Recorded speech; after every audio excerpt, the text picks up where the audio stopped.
Almost immediately, upon loading the game, you're launched into the epilogue. You learn that you, Henry, met your wife, Julia, in a bar. Throughout the epilogue, the game asks you to make decisions on your relationship, forcing you to grow attached to the virtual life you created.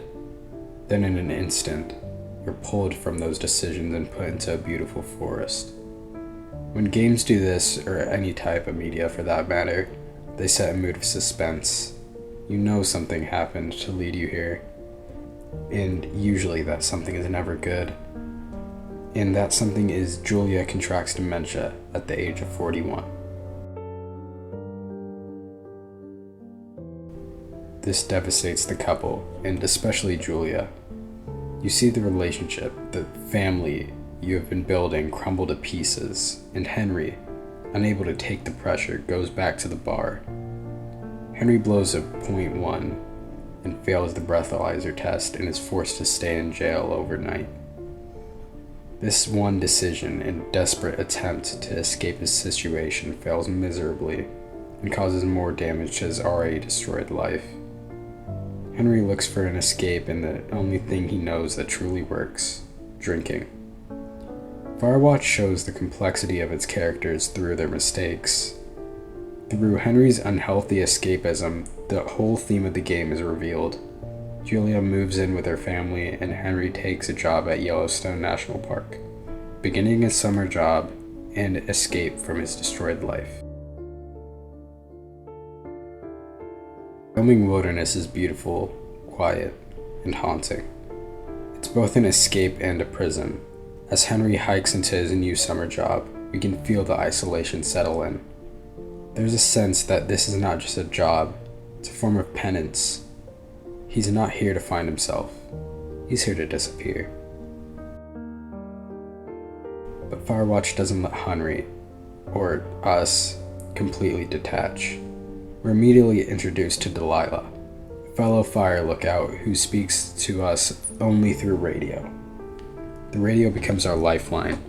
Delilah becomes our connection to reality, and it's through her that Firewatch pulls off its most impressive trick, building a relationship entirely through dialogue and distance. With each conversation, every choice, we see Henry grapple with himself.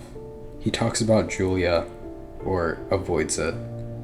He opens up, or deflects with humor. The game lets us choose how vulnerable we want to be, but never lets us forget what we're really running from. Then the game throws us into a mystery, a shadowy figure watching us, missing teens, secret government research. It all spirals quickly into paranoia, and yet underneath it all, the mystery isn't really the point. The game buries its themes under the guise of a thriller, but in the end, the conspiracy unravels into something painfully mundane. No villains, no grand plot, just people making bad decisions, just like Henry. As the summer comes to a close, so does the illusion.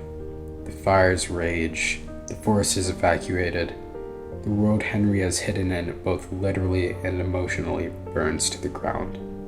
He speaks with Delilah one last time, and there's a hint of something real between them, but nothing is resolved. There's no fairy tale ending, no dramatic conclusion, just a long hike out of the woods.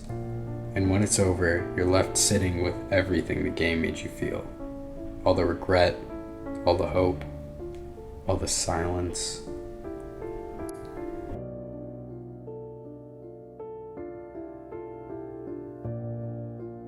Firewatch is a game about escapism, but not the fun kind. It's about the kind that hurts. The kind where you run not because you want to, but because you don't know what else to do. It asks what happens when we try to run from our pain instead of facing it. What happens when the escape becomes just another kind of prison? And it never gives us an easy answer. That's what makes Firewatch perfect escapism. Not because it lets us forget the real world, but because it reminds us, beautifully, heartbreakingly, that even in the middle of nowhere, we can't escape ourselves.